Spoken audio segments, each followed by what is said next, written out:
On today's episode, we will be covering MST3K, Black Panther, Pokemon, Nintendo Land, and of course, Megacon. So strap in and get ready to go beyond the start button!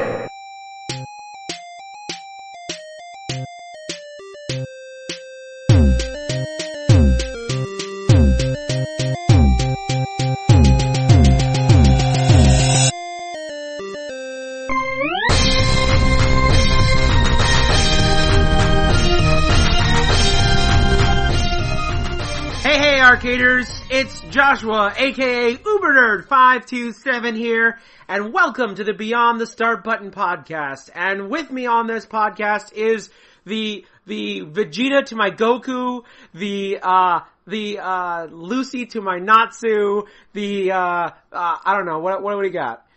The Robin to your Batman. Yeah, the Robin to your Batman. Yes, oh, perfect. Yes, I like that. The Robin to my Batman. Which Robin would you be? BTAS. Okay, alright. Yeah, DCAU version. Alright. He's got the right amount of just fun. This intro is going way longer than I thought. Yeah, yeah, but still. Danny the Ultrasonic Player! Woo! Yo, what's happening, Arcaders? Good to be back. Alright, well, for those of you who've never listened to our podcast before, welcome to the Beyond the Start Button podcast. This is the podcast where we give you just a little sneak peek at nerd life through what we're passionate about. Now, we're going to be talking about all kinds of different subjects, from comics, from movies, from TV, to manga, anime, and everything in between, and of course, video games. Yes, we'll be talking video games here on the podcast today. Now, how we structure our podcast is we always start off with a segment called Press Start. And because our podcast is a monthly podcast, we just talk about what we are passionate about the last month that we're recording. So last month we were passionate about a whole bunch of things that's been happening. So we'll be talking about what we're passionate about. And that can go from all the different subjects that we talked about earlier. Then we go on to another segment called Pokemon Rewind. And Pokemon Rewind is a segment where we just really focus in on Pokemon. Me and Danny, we're big Pokemon fans here. And so we like to talk about Pokemon news, so that's why we gave it its own little segment. So that's what we're going to be talking about. We're talking about Pokemon. And we have a lot to talk about here this month, so we'll get into that in just a little bit. And then finally, we have another segment called the Main Menu. Now, our main menu, we always bring it up and if we have a subject that we really want to talk about. And this month's main menu is we're going to be talking about Megacon 2017. For those of you who've never heard of this is a convention here in Florida. It's probably the biggest convention here in Orlando, Florida. I think the biggest comic book, movies, whatever. It is. Nerd convention here in Florida. And we're going to be talking about that. We're going to be talking about our experiences, what our likes were, what our dislikes were, and then we'll talk about what we're excited about next year, hopefully coming out back next year. And then, of course, if we're attending any other conventions for the rest or any other events that are happening throughout the rest of the year. So that's pretty much what's going to be happening in this podcast. So I think we are ready, right? Are you ready? I am ready. All right, then. Let's go ahead and press start. Okay, so again, press start, just to reiterate what we said before. Press start is a segment where we talk about whatever we are passionate about for the last month. Danny, the Ultrasonic Player, what were you passionate about this month? Oh man, so, quite a few things. Well, I think to start off, let's begin with something that's a little bit bittersweet, especially for those of us who are big fans. As many of you may know, Sir Roger Moore, aka James Bond, and the longest running actor to play James Bond, had passed away some time ago.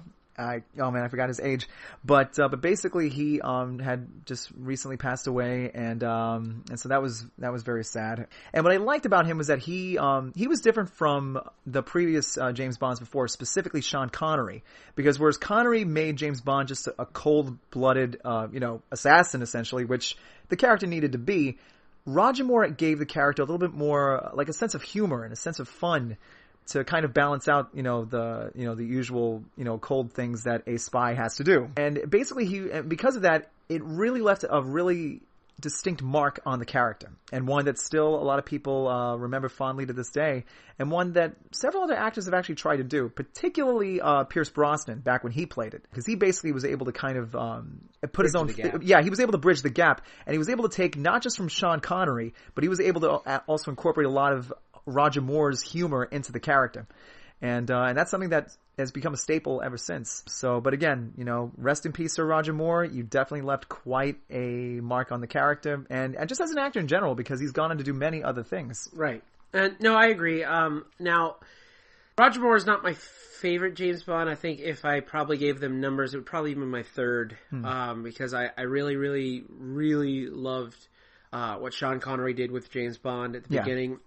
You're right, he did do that cold, calculating assassin, but also he gave it a kind of suaveness and he was a guy that you didn't mess with. But at the same time, he did everything with a purpose and stuff like that. But Roger Moore gave it more of a comedic kind of timing and kind of spin on it. Yeah. I did like a lot of his movies. I think probably my favorite is Live and Let Die. Yeah. Which again is kind of a mixture of some comedy elements, but is pretty much a serious story. And I did like that. You Only Live Twice was really cool as well. So yeah. I really do agree that he is definitely up there with some of the best James Bonds. And so yes, he will be sorely missed. So what else do you got for us? This one is even more sad, and actually more bittersweet, because as of this recording, and as I'm sure everyone will know by the time this podcast episode comes out, Adam West from the Batman '66 show passed away, and it's really kind of a shock, because even in recent years, he still always had that kind of really big zest for life, and always had, it's almost, even now, it's still kind of really hard to kind of wrap my head around, because I don't know, because again, it's Batman, that I grew up watching before I saw the Batman the Animated Series. And, I would see reruns of him and Burt Ward as Dick Grayson / Robin, and just seeing them, do their thing, and and he really left a mark on the character of Batman that many other actors, including Kevin Conroy, especially, and even Val Kilmer, everybody in general, they've all hold Adam West in very high regard because of what he did. Now, granted, obviously, the '66 series had for a time really gotten some flack because a lot of people felt that made Batman too campy and all that. But you know what? In recent years, it actually, people have come around and really respected the series for what it was, and still is. And so now people really do appreciate that series and what it did, and just to have somebody who really portrayed the character in a very distinct way and in a very fun way too. To have him be gone now, it's still kind of strange. Granted, obviously the guy was getting up there in age, and again, it was going to happen, but you wouldn't think that the guy had been sick, based on how he was in recent years. But still, nevertheless, I tip my hat off to him, because I grew up, like everybody else, I grew up watching reruns of that show. And of course, as many people who watch Family Guy know, yes, he was the mayor on there. And I know that he is definitely a character that many voice actors, can do an impression of. Jeff Bennett being one of them. And of course, Ralph Garman. But still, and, rest in peace, Adam West, and thank you for leaving just an incredible mark on the character, and it's one that won't be forgotten anytime soon. Yeah, I agree with everything you said about Adam West. He was my first Batman too, because I remember when I was a kid, we didn't have cable. We probably had cable for probably about a year, and in that time, I remember we would watch USA. And USA always played the old '66 Batman. And now when I was a kid, I thought this was legit. Like, I didn't Yeah, know me it was too. campy. Me too. I thought this was like, this was Batman. Yeah. You know, I didn't realize that it was campy. And I remember, not too long after we lost cable, cause we only had cable for about a year. After we lost our cable, they started, one of the local channels one day played the movie. And I had never seen the movie. I've never even heard of it. Which one? The 66 movie? The 66 movie. Uh-huh. And that movie was amazing. Like, yeah, it was campy and it was, you know, it had its funny moments, but like, it still was a decent movie. Yeah. And, I really did enjoy that movie, and I remember my dad taping it on our VHS, and Wow. we would constantly just, you know, every once in a while we'd pop in and watch it. But not only that, there's a couple of the things that I remember Adam West doing that I'm very fond of. First of all, the episode of Batman, the animated series where he played the Gray Ghost. Yes. Was really, really cool, because that was one of the first times you've seen him actually play you see him actually play a very serious character. Yes. It's not just, you know, comedy. It's very serious. Yes. Seeing the Gray Ghost episode, that's really cool. You get the old Batman, the new Batman. Yep. You get them together, and it even kind of harkens back to Batman the animated series, the 66 Batman. Yeah. And Kevin Conroy, at a convention, and again, you can look it up on YouTube. He basically he talked. He really held him in high regard, and just when he met him, it was just like, at first he was kind of like geeking out, because after all, that was the Batman from his youth, right? And just he really held him in high regard. And again, you can look it up on YouTube, but he really sang his praises, and with good reason. But the other things that I'm fond of him is there's an episode of Johnny Bravo where Johnny is Adam West, and after that one episode, he does pop up in Johnny Bravo very often. But I just remember that episode, and he plays the campiness so well. Yes. And I think my favorite line is when Johnny's trying to find his mom, and Adam West is like, my gosh, yes. All right, Johnny, let's go find your mama. Yes. Yeah, you know, and it's funny you mentioned that, because I remember because on Rob Paulson's podcast, Talking Tunes, when he talked to Jeff Bennett, Jeff Bennett talked about exactly that. Yeah, you know, and he had a hard time doing some of his lines because him and Adam West recorded together. Yes, and which even made it better for that cartoon. Yes, because of how they played off of each other. Yeah. And I really did enjoy that. Yeah, and actually, that was something that Rob Paulson and Jeff Bennett talked about, that Adam West had this ability to completely get the joke. Right. He understands exactly, you know, what they want, and completely gets it, and just delivers exactly that, which is great. And he does deliver it. And then, of course, the last one that I'm fond of Adam West in is Fairly Odd Parents.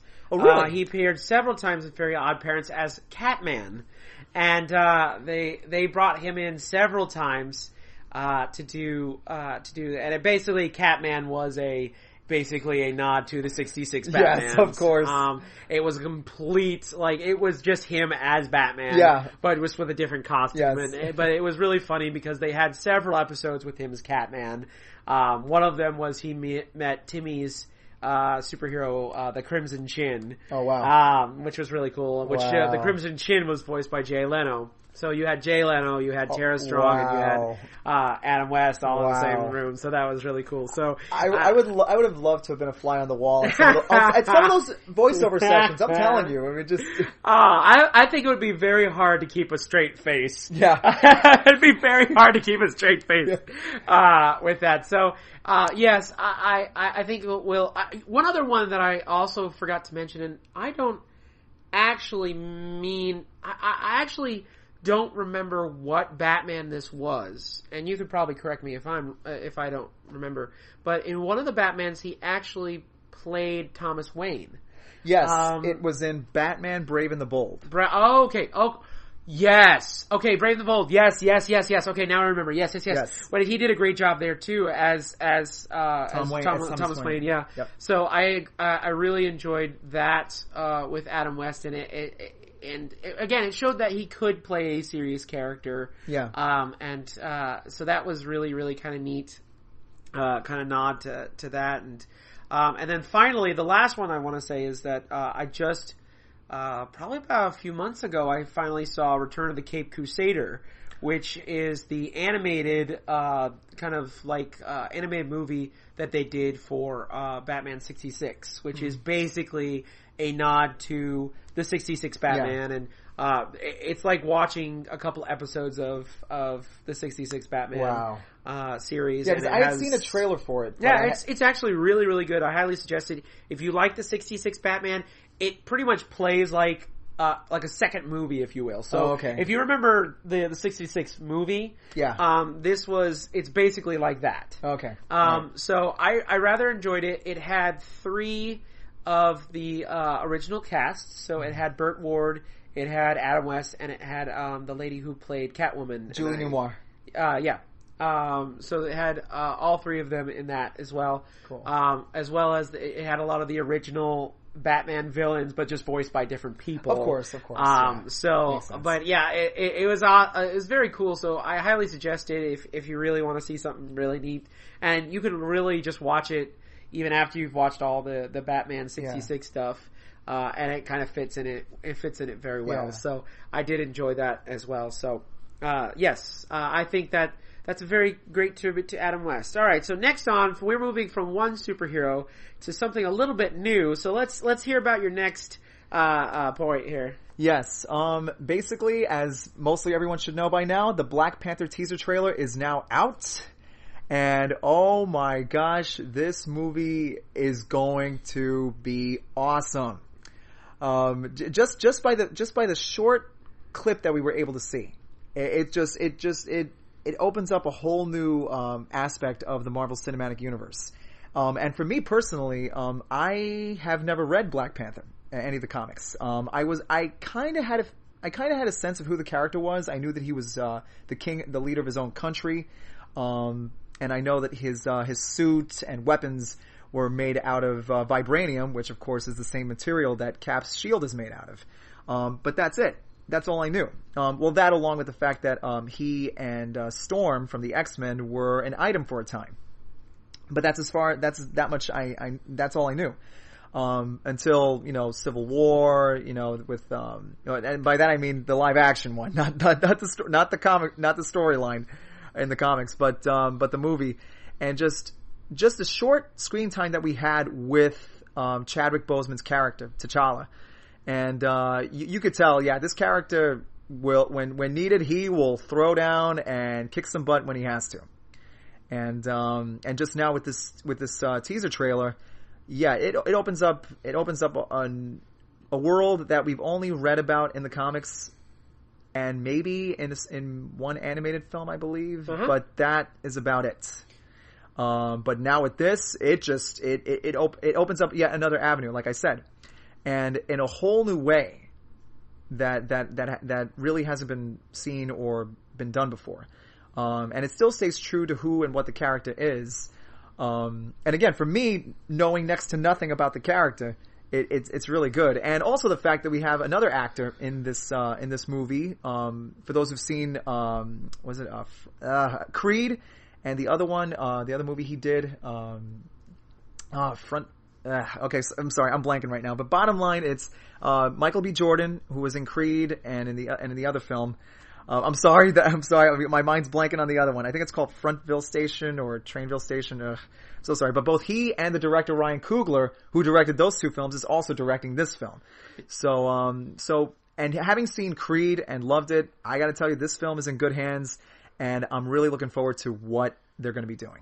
If we can say one thing about Marvel Studios, and is that so far, they have done a great job of taking characters that people have never heard about, and making them relevant, making them popular. Yes. Case in point, Guardians of the Galaxy. Oh yeah, nobody knew who those people were. I did not know. And now you can see them all over the place. Oh yeah. Everyone has a Groot figurine in some fashion. Right. You see Groot cups. You see Groot cups at the Disney parks now. Right. And I totally agree with that. I think that they're very good at doing that. Doctor Strange was a good example. Yes. Guardians of the Galaxy is probably their best example. Oh my gosh. And also I think even with characters like that are known but not known as well, like Iron Man, like Thor, stuff like that. I really feel that this is going to be a completely different and very interesting movie. Now, I did like his character in Marvel Civil War. Yes. I thought that character was done very well. Mm-hmm. I feel that movie, even though it wasn't the best of the Marvel movies, in my opinion, still juggled a lot of different characters very, very well. Yeah. I do enjoy that. So I can't wait to see him in his solo film. Mm-hmm. Hopefully it works. We'll be seeing more of him, I'm sure, once he gets started. The only thing that kind of distresses me is that Wakanda looks like it's more futuristic than the rest of the world. Yeah, I know. But I actually don't mind that, because from what little I do know about Wakanda is that it's supposed to be a really highly advanced city.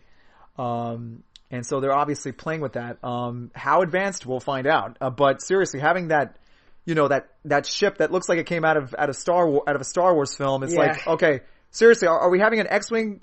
Is an X-Wing going to show up? Is somebody going to bring the Millennium Falcon over here? Now, here's the other thing, and this is going to be, I'll do a spoiler alert real quick. Okay, yes. So spoiler alert, if you did not see, Civil War, first of all, why? Because it's been about, a year or two? Yeah. You got no excuse, people. It's been a while, but just in case, I'm going to say spoiler alert. Yep. Okay? So at the end of one of of Civil War, we had our special, our usual special, ending, and it was that the Winter Soldier is in Wakanda, and he's in cryosleep.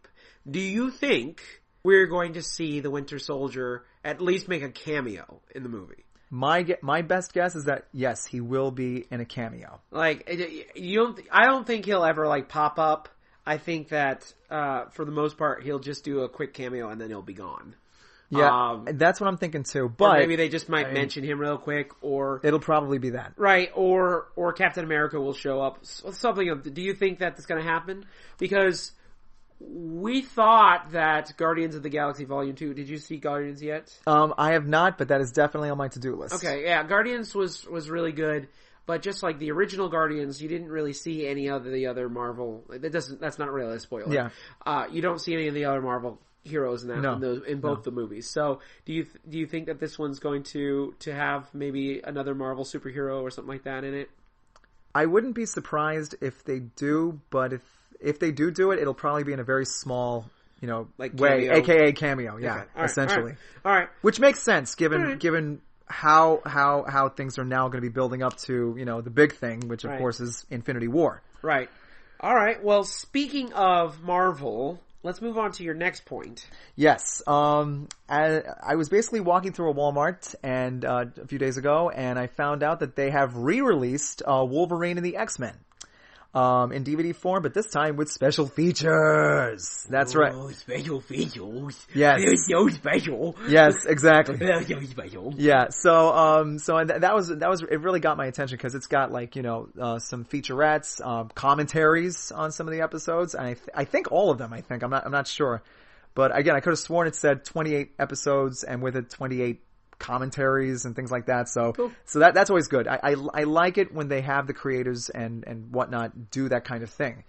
Mm-hmm. So seeing that, I was like, wow, it's pretty good, because I've heard a lot of great things about that show, and the fact that it was left on such a cliffhanger that it only made people be like, we want more, and plus having Steve Blum play Wolverine, that's a plus. I've seen some of it. I haven't seen all of it. I've seen some of it, and it's okay. It was alright. I wasn't a huge fan of it. I know a lot of people were, the biggest problem that a lot of people had was that Wolverine was the leader, and I know that was a big contention point with a lot of nerds, is that he was the leader of the group, and Cyclops was kind of off on his own, and but I kind of like that kind of change to it, but to me it was kind of it's alright.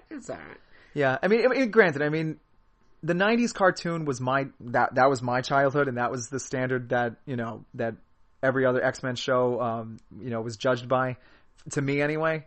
So, but from the few episodes that I did see, what I like about Wolverine and the X-Men was that it actually had a story progression. There was a much bigger storyline going on, and it was all leading up to something big at the end.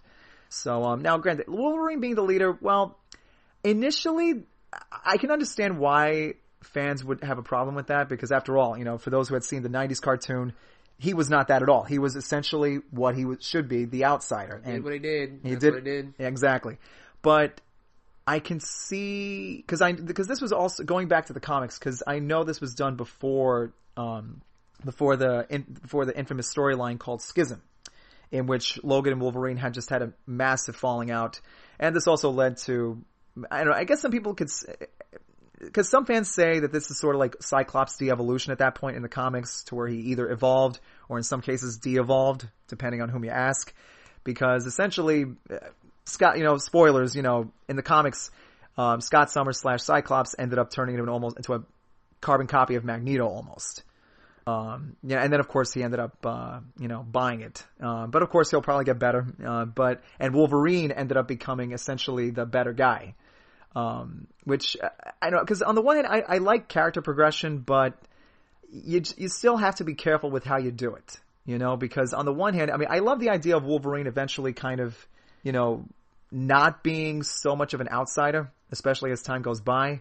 But you don't want to have him be too much of a goody two-shoes, which fortunately, though, that didn't happen. Thank God that didn't happen. But yeah, I personally don't mind it as long as they still do it in a way that's organic and in keeping with the character. So, and as for Cyclops being a little bit off on his own, well, I'll be honest, I'm not really a fan of Cyclops, but then again, that's always been the case with me. So, I mean, but still, either way, it's a good series, and I still have some catching up to do, but I do intend on getting that series as the first chance I get. Okay. All right. Well, hopefully we'll hear that on the next podcast or so. So, all right, what do you got for me next? Okay. And the next thing, also, Exo Squad. That's right, folks. For any of you who are fans of that little animated series, it is now available on DVD, or at least season 1 anyway, based on what I saw. And now there are no special features on the disc set that I found, but it does show the first several episodes. And for me, remembering that intro, it blew my mind. And let's be honest, come on, you have a bunch of people, connecting to giant, battle mechs and just, going off and fighting aliens and kicking butt. I mean, it doesn't get better to a kid. Let's face it, to an 8-year-old kid, at that age, I just, it was the best kind of thing to watch just before you went to elementary school. It just was. And I think even the Beast, Robbie Benson, I think played a character in there. I think, I'm not sure. But still, it's a great series from what I remember. Granted, I will have to kind of watch some of the episodes again before I buy the collection. But just from what I remember, it was a great series, and I'm looking forward to picking it up. And if you are a fan of the series, well, go get it. Awesome. All right. So now we go for some from some nerd cartoons to something else, a big event you went to. So let's talk about that. Yes. Just recently, I was able to go to a concert, not just any concert, but a bit of an 80s type concert, because Daryl Hall and John Oates, along with Tears for Fears, showed up at Orlando. And I was able to get a ticket and go see them. And it was amazing. I mean, they were able to play a lot of their classic hits. And everybody was jumping up and down. Granted, some people noticed that I looked a lot younger than they did. But they were still glad, nevertheless, that the younger crowd was coming over and enjoying these artists. And again, I tried to put some live feeds as much as I could, although granted, the Wi-Fi connection being what it can be sometimes, that was occasionally difficult. But for the few live feeds that I was able to get, I was having a blast. And of course, Tears for Fears, God love them.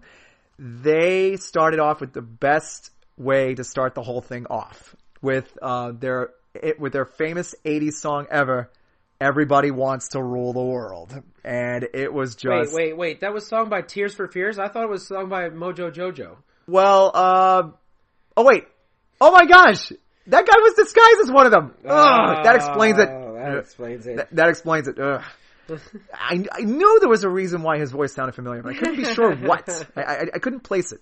But yeah, just, and that intro, I mean, I have the album, Songs from the Big Chair, and just hearing that song start the whole thing off, wow. And there were a couple of other songs that they sang that I wasn't too familiar with, but now that I've heard them, I'm definitely going to be checking it out, and definitely I'm going to be re-listening to their album Songs from the Big Chair again, as well as getting some of their albums that they had done in recent years.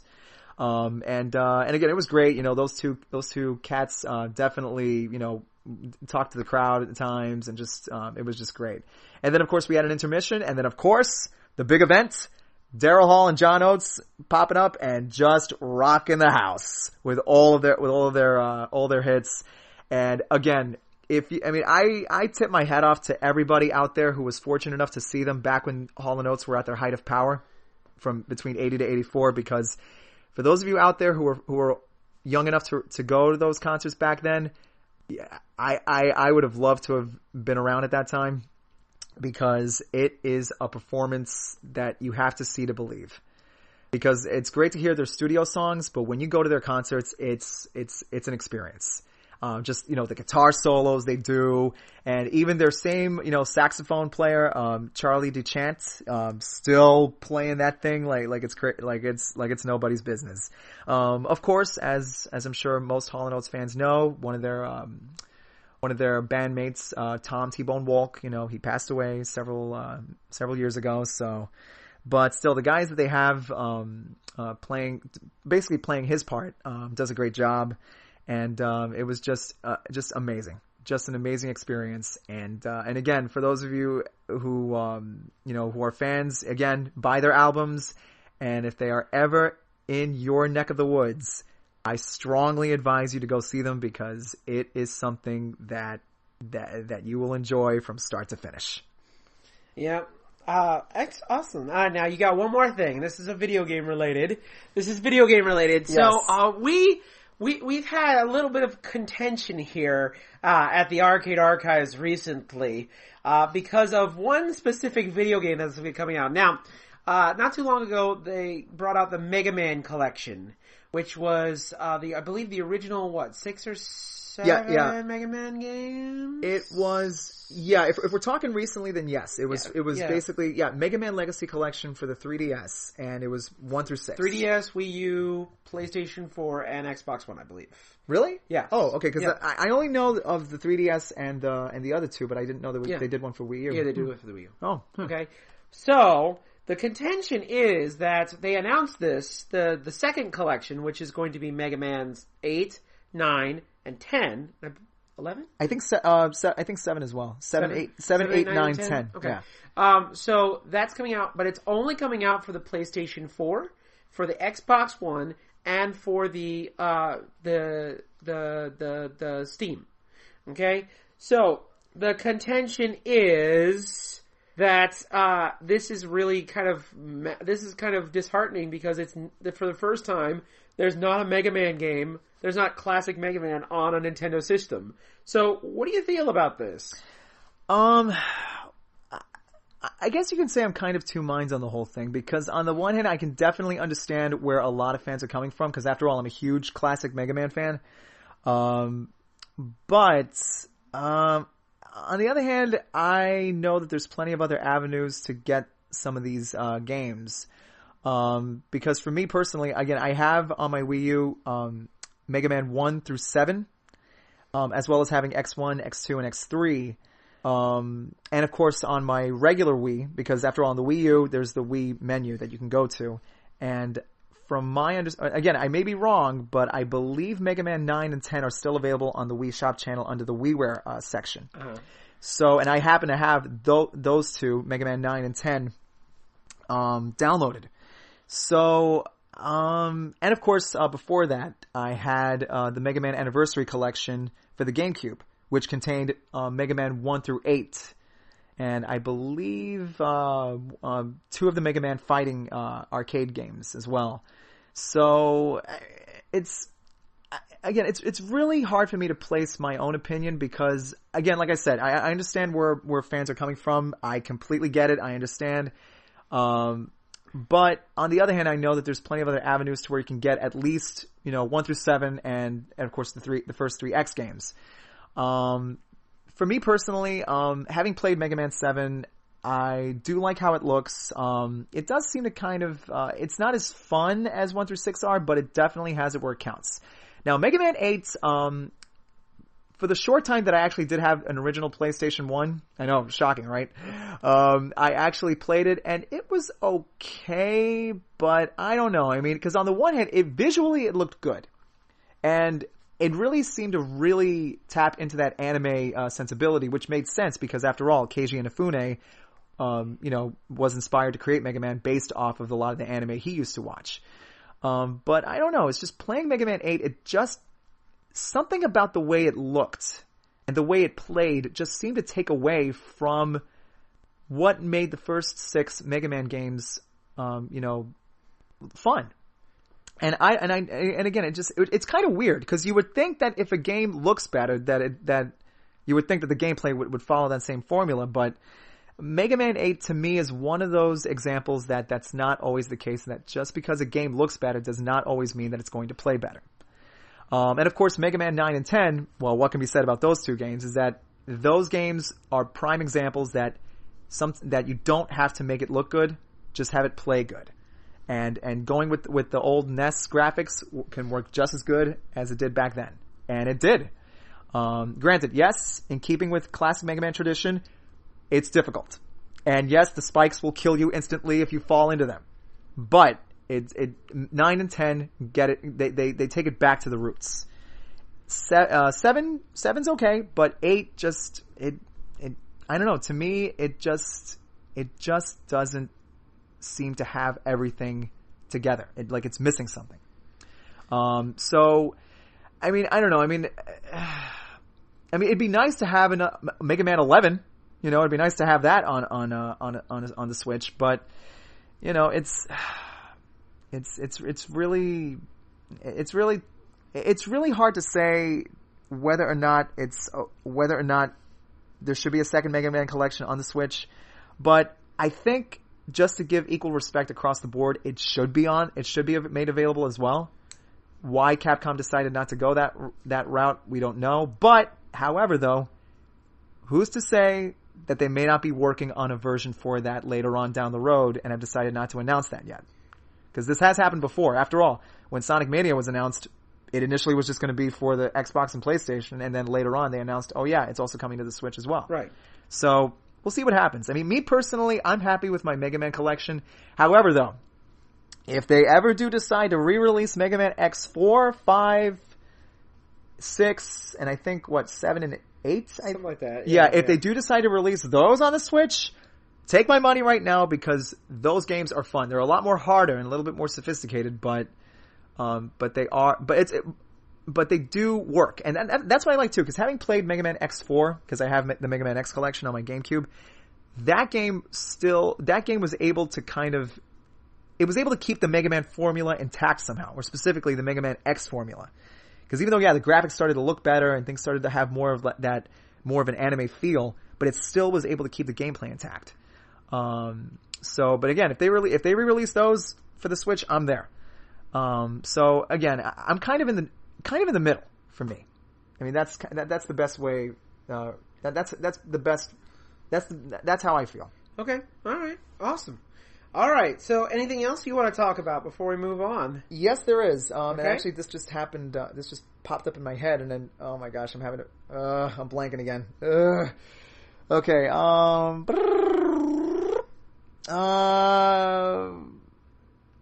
No, unfortunately none right now, but watch. It'll probably come to me, later on. During the podcast. Alright, so let's move on to my stuff. Yay! Woo-hoo! Alright, so we're gonna start off, my passions for the last couple of weeks. with one passion that something that I've been passionate about for a very long time, and that is, of course, a show that is been revived. Yes. It is alive! Yep. Reborn. It has been reborn, and that is, of course, Mystery Science Theater 3000. So yeah, Mystery Science Theater 3000 is a great show. If you haven't seen it before, it's basically they take an old movie, preferably a really, really bad movie, and they have a couple of characters in the show, and they sit in a theater and they watch the movie and they make fun of it as you're watching. And so it's really kind of a great show. I see it as an interactive comedy routine. Yeah, it really is. And it's a comedy routine that you can join in and have fun with. Now, the original Mystery Science Theater actually started in the late 80s. I believe it was like 88, 89. Something like that. It actually started when the comedy, what we know as Comedy Central now, actually began, that was one of the first shows that they had on Comedy Central. Then later on was brought over to, then after a long run on Comedy Central, they moved to, the Sci-Fi Channel. That was back in the days when it was called Sci-Fi and not Sci-Fi. The Sci-Fi channel. And then after that, it ran for 10 whole seasons. 10 seasons it ran. My gosh. Yep, 1988. And, 1988, thank you. And, until I believe, 97. Yep. It was a good long time. And, it went away for a while, and, it had spurned some other ones because people really loved this show. It really was a cult classic. Back in the days when not a lot of cult classics happened on TV. And because of that, now we have Riff Tracks. Yep. Which is by three of the original cast members of Mystery Science Theater. And then we now have a brand new Mystery Science Theater. Now, I will admit that I've only seen 2 episodes of the new show, but I will say that I very, very much enjoyed it. Jonah Ray is a really cool character. I really like him as the new, a human stranded in space, and then we've got the new Tom Servo, we got the new Crow, and then of course the Mads, which by the way, I really love the new Mads. Felicia Day and what is his name? Patton Oswalt. There we go. Patton Oswalt are really a fun duo, and I really like them. So it's quite interesting to see this. So I saw 2 of the movies. One of them was a Western, and the other one was an 80s sci-fi attempt at Star Wars called Star Crash, which oh man, where apparently in this universe people don't wear very many clothes. Yeah, in keeping with George Lucas's claim of there is no underwear in space. Wow. Right. Wow. So, anyways, I really did enjoy it. It was kind of like one of my birthday presents from a friend of mine. We sat down and did some stuff, and we had a lot of fun watching that, and so then it got me kind of excited about Mystery Science Theater, and I actually at home have an extensive collection. Yes. Because one thing you have to realize about Mystery Science Theater 3000 is that those old episodes, they can't do what they usually do with TV shows. They can't bring out a season box set. Yeah. Because what happens is the movies that they used in those episodes you have to basically buy the rights again to put them on DVD. Yeah. So they can't do a season box set because they have to, there has to be licensing agreements and all this other stuff, and then the parties have to agree to it, which is also why I'm very sad that I'll probably never ever see the Godzilla episodes of Mystery Science Theater that they did in the past, which I'm very sad about, because I would absolutely adore seeing them. But I did get to see Gamera, and I also I have the Gamera box set, which is really cool, and then I also have another one called Gorgo, which is also kind of a British Godzilla, if you will. Whoa. Yeah, so... now I'm interested to see that. Yeah, Gorgo was, special. Anyways, so, that's all I'm gonna say about that. Oh, wow. Gorgo was special. Anyways, so I decided, to go through my entire collection. So if you're following me on Twitter, at UberNerd527, I'm actually going through my entire collection, He is. episode by episode. And I'm very excited. And not only am I going through my Mystery Science Theater episodes, I'm also going to be going over my riff tracks. And some of the creators of Mystery Science Theater also created a different version of Mystery Science Theater called Cinematic Titanic. Which, again, was the same thing. Same general idea, riffing on bad movies. So I have a few of those because I found them on sale on Amazon for like $5. Yeah. It was super cheap. Right. So I bought a few of them, so I'll probably go through them as well and watch them as well. But, I'm very excited to see the rest of the new Mystery Science Theater. Yeah. I can't wait to see more of it. I can't wait to see these new characters and these new riffing, all the new riffs and all the new stuff. I started off my marathon, Mystery Science Theater marathon with my favorite episode of the show, which ironically is not an episode of the show. It's actually the movie. They did a movie, an actual theatrical release. Universal was the one who distributed it. And the funny thing is, the movie is actually shorter than the TV episodes, which is really that's due to the studio getting involved with this and kind of messing up. But even though there is a lot of different things and you could see that there's a lot of the studio tried to change a lot of stuff. It is probably one of the best episodes and probably one of the ones I quote the most. So I do enjoy that. Unfortunately, eventually that means I'm gonna have to get to one of the worst movies of all time. The worst movie of all time and it's very infamous because of how bad it is, and that of course is Manos, The Hands of Fate, which is the horrid movie that was filmed in, I believe, the 60s, early 60s.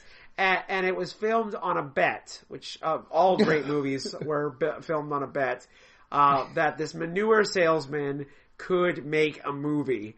And he wrote it, he starred in it, and he directed it, and it was awful. It's so bad. It's so bad. Would this movie fall under the category of movies that are so bad they're good, or is it just... No, this is so bad that it's horrid. Okay. It's I'll just, to give you an example of how bad this is, the first probably 20 minutes of the movie is nothing but driving scenes. Shots of driving with terrible jazz music. Horrible jazz music. Oh boy. Oh yeah. That's how this movie starts. And of course, it's a horrid movie. But it is one of the most beloved episodes of the show because, of course, it has some really good riffs and stuff like that. But yeah, it's a horrid, but I know eventually I'm going to have to get to that, eventually. I also bought a few new box sets too. So I see a lot of them are on sale and they've re-released a lot of the old box sets. You see, originally Mystery Science Theater went through this company called Rhino, and Rhino did a couple, but Rhino did a few things kind of shady, and so they went on to Shout Factory, and Shout Factory, I actually believe, is the whole reason why Mystery Science Theater is as popular as it is, why Riff Tracks is as popular as it is, and why Mystery Science Theater is back, is because of Shout Factory, and because of the great job that Shout Factory has done. Yes. I believe that's why. And so they actually went back to some of the collections that Rhino did, and they re-released them. Yeah. So I got one box set, and I'm getting another one soon. I'm actually getting the very first volume with some very classic episodes, one of them being, and I'm very excited to watch this, so hopefully next month when we do our podcast, I'll talk about this, but there's a movie called Catalina Caper, which is a classic episode of Mystery Science Theater, and I can't wait to watch it. So So yeah, so I'm going, so if you want to follow me, again, it's at UberNerd527 on Twitter. I'll be telling you exactly, what movie I'm going through, and then, kind of giving you a little bit of comment on what I think of the movie, and then, also if there's any shorts that go before the movie. Yeah. Cause they also do shorts. Yeah. Like old, how-to shorts and stuff like that. So, I really, really enjoy Mystery Science Theater. I'm glad it's back. I'm glad it's popular again. And, I can't wait, to continue on, with Mystery Science Theater. Next, is another show that I always I seem to always talk about every single month. You do. I do. And I'm gonna talk about it again. Yep. So, RWBY Chibi Season 2 has, kicked off. RWBY is a show that I watch, again, for those of you who haven't listened before. RWBY is a show, created by Rooster Teeth, the creators of, such fine programs as Red vs. Blue and other things as well. Yep. RWBY is a great, great show. Now, they did a spin-off show called RWBY Chibi, and this is basically the tradition of most animes where they have like a side show where they have all the chibi versions of characters, and they do funny things, and it's mainly just a comedy, and that's what RWBY Chibi is all about. It's just, have fun, have some jokes. And so season 2 kicked off, and I really, really enjoying this season. They're introducing a lot of the other characters that they didn't introduce yet, so I'm very excited to watch it. They just introduced a character named Velvet, who a lot of fans were excited to finally see in chibi form. So Velvet is a great character, and a lot more other characters that we'll be seeing. Hopefully, we'll be seeing in the future. So RWBY Chibi, awesome. You can continue to watch it if you're a member of Rooster Teeth. You can watch it before everyone else. But if not, they always bring out the newest episode every Saturday on YouTube.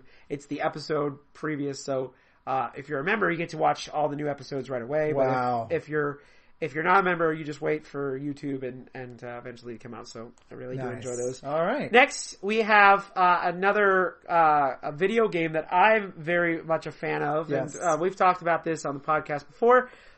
But I'm a huge fan of WayForward and WayForward's game Shantae. Yes. And again, if you have never listened to the podcast before, Shantae is a video game series by WayForward, created by Matt Bozon. It started off in Game Boy Color and has had sporadic games throughout the many years. Just recently, the game Half Genie Hero came out, which to much happiness in my heart. Yes.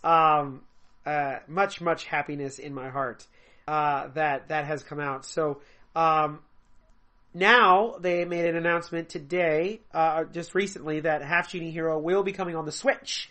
And, this version of Half Genie Hero, will, utilize the, HD Rumble feature. Oh, wow. On it. So that's gonna be kinda cool. Now, it is already out, as the recording of this podcast, it is already out on the eShop. So if you want to purchase it on the eShop, it's already on there. However, there is going to be a retail version that will be coming out soon, and I'll be purchasing the retail version since I already have the PlayStation 4 version. Yes. So I'll be purchasing the retail version, and I'm very excited about it because Half Genie Hero is a really good game. They did an amazing job with all the things that they did with that version of the game, and I cannot wait to play it on my Switch. Next up, also in Shantae news, they also announced for the first time ever, Shantae is getting her own little action figure. Yay! Woo! All right. So a Japanese company, who makes a lot of different figures, anime type figures, is making a Shantae figure. Unfortunately, though, it's only going to be available at a convention called Anime Expo for right now. It's the first time they're showing this off. I've seen the figure. It looks gorgeous. It looks really, really cool. So I'm excited to eventually purchase this figure and have it in my house. And she's designed from the Half Genie Hero version. Okay. So very, very excited about that. Next up, we're going to continue on our video game trend with another, very popular or infamous, depending on who you talk to, video game character. And that, of course, is Sonic the Hedgehog. Woo! So, just recently we had announced that there are 2 Sonic games that are coming out this year. We have Sonic Forces and we have Sonic Mania. Now, Sonic Forces is kind of a sequel to another game called Sonic Generations that came out not too long ago. Sonic Generations was the first time that old school Sonic and new school Sonic kind of joined forces, and they you went through classic levels, and you classic Sonic was your classic side scroller, and then modern Sonic was their 2.5 side scrolling character, more along the lines of Sonic Colors and stuff like that. So it was a great game. I really much enjoyed it. Sonic Forces will do the same thing. So you have your classic Sonic, you have your modern Sonic, but this time around, they will actually be able to create your own character. Yes, you'll be able to create your own Sonic character, and actually use the character in the game. So I'm actually quite excited about this, although as the internet does, it tends to take things and corrupt them somehow. Yes, corrupt them somehow. A lot. So there are some people that are not too happy with this, which is, if you don't like it, then don't buy the game. Yeah. But I can't wait to see what Sonic Forces does. And that's going to be quite interesting. However, the other Sonic game that we're getting this year, I am much more excited about, and that is, of course, Sonic Mania. That's right. Sonic Mania is a return to classic Sonic games. Yes. The games that we played on the Genesis, and stuff like that. I really want to say that this game has actually come out because of another game that I'm also a fan of, and that is, of course, Freedom Planet, for the Wii U, for Steam.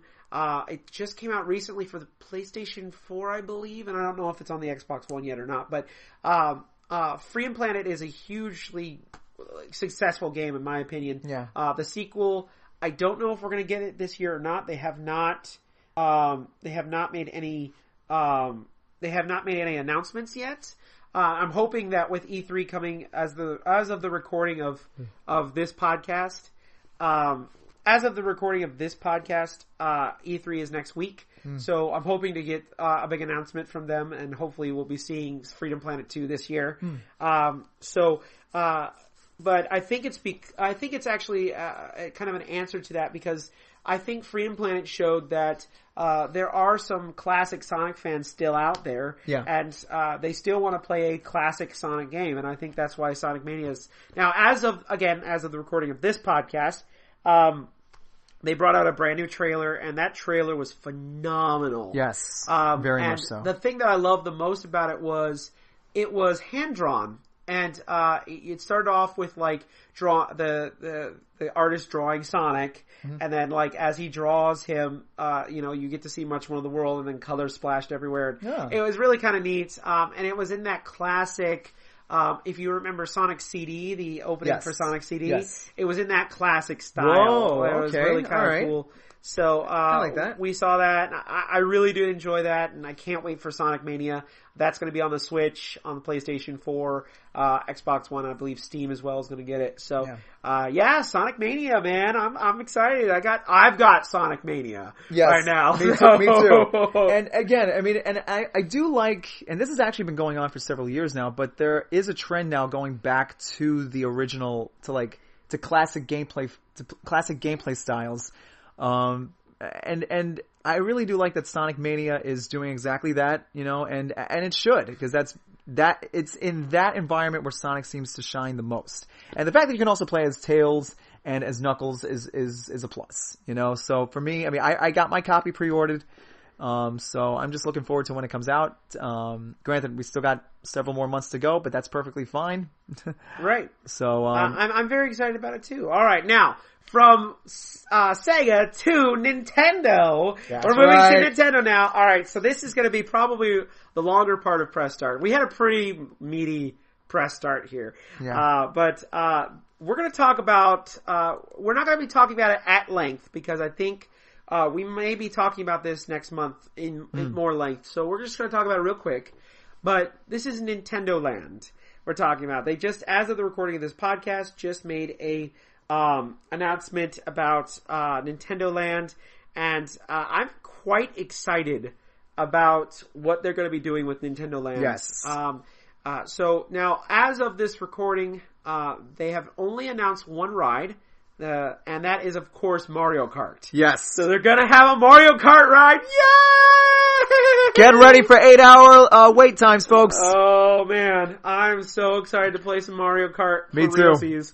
Me too. You know, just give me a red Koopa shell, some bananas, and even the infamous blue Koopa shell, and I'm good. Right. I'm so excited to finally be able to play Mario Kart for realsies. So yeah, that's the only thing they announced. But they had a really good talk about how this is going to be really exciting. You know, I think that Volcano Bay is done, and now they're moving on to Nintendo Land. So, when we'll see Nintendo Land, I don't know, but we will see it, and it will brace yourself for a grand opening, and not only that, but people, they might as well get ready to have traffic backed up all the way from here to Miami. Oh yeah, because I can already see this just going completely insane on opening day. Oh yeah. I'm so excited about Nintendo Land, and like I said, I think we may save more of our thoughts on it and what we're excited about for a future podcast.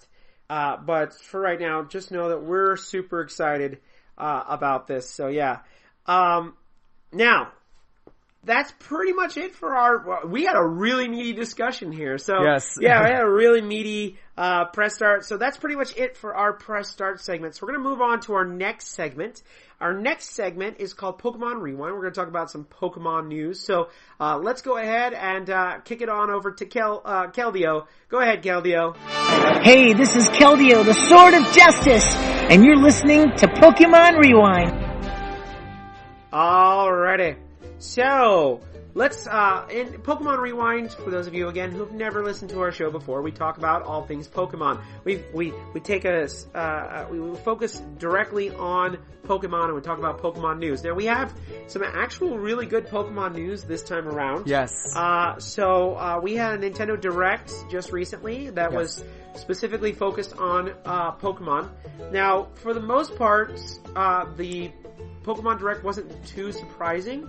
There was one big surprising announcement that has gotten very much controversy online. A lot of negative feedback, but of course that's the internet. Yeah. A lot of negative feedback, but I'm actually quite positive about it myself. Me too. So let's start off with the not so surprising stuff. So the first thing that was announced was Pokken Tournament, or Pokken DX for the Nintendo Switch. So if you know nothing about Pokken is a fighting game, created by the guys who create Tekken. Mm-hmm. And they created a Pokemon fighting game like no other. And it's actually quite a fun fighting game. And it came out for the Wii U very near the end of the Wii U's life cycle. And it spurned a lot of fun. A lot of people did enjoy it. And even became part of the Pokemon World Tournament, last year for the first time. So, they are now bringing it on the Switch. Now, I'm kind of excited about it. It looks like they basically, although I was not surprised that this was announced, honestly, I knew it was just a matter of time before they announced it. So, did you play Pokken for the Wii U when it came out? Sadly, I was not able to. Okay. I wanted to, but at the time I didn't have the money to do it. Now, if you really want to go back into our history, our podcast history, me and the Super Pile Brothers, actually did have, a Pokken Tournament special, podcast. So if you want to go really far back, and listen to more information all the way back, you can definitely do that. But, but if you really want to get more feeling of what we thought about Pokken, please go back and do that. But, this version of Pokken is going to have some new fighters, which again, not surprising except for one surprising character, So Darkrai is going to be in the game, Empoleon's going to be in the game, Krogun's going to be in the game as playable characters. And then, of course, the one surprising character that nobody saw coming was Decidueye from Pokemon Sun and Moon. So Decidueye is going to be a playable fighter in that game. So I'm kind of excited to see how he plays as opposed to all the other characters in the game. So yeah, Decidueye will be in the game. So I'm really excited about it. So that will be coming out later on this year for the Switch. Now, what are your thoughts about this being on the Switch? I think this is a good move for Pokken. I really do. And for me, not having had the chance to play the original game, getting a chance to really get it this time and really be able to play it, again, I'm looking for, I'm eager for it. And based on what you said, I'm just like, hey, sign me up. Yeah. I'm in. Yeah. And plus, what I like about the Switch, and this is something that I haven't yet had the chance to do, but I do have it, because I just recently bought Ultra Street Fighter 2 for the Switch, and from what little I've been able to play on it, it's just, oh my gosh, it's perfect. The fighting style works perfectly well with the controller setup, and honestly, it really harkens back to that arcade feel, which I like. Mm-hmm. So and again, like I said, I sadly was not able to play Pokken, not by choice.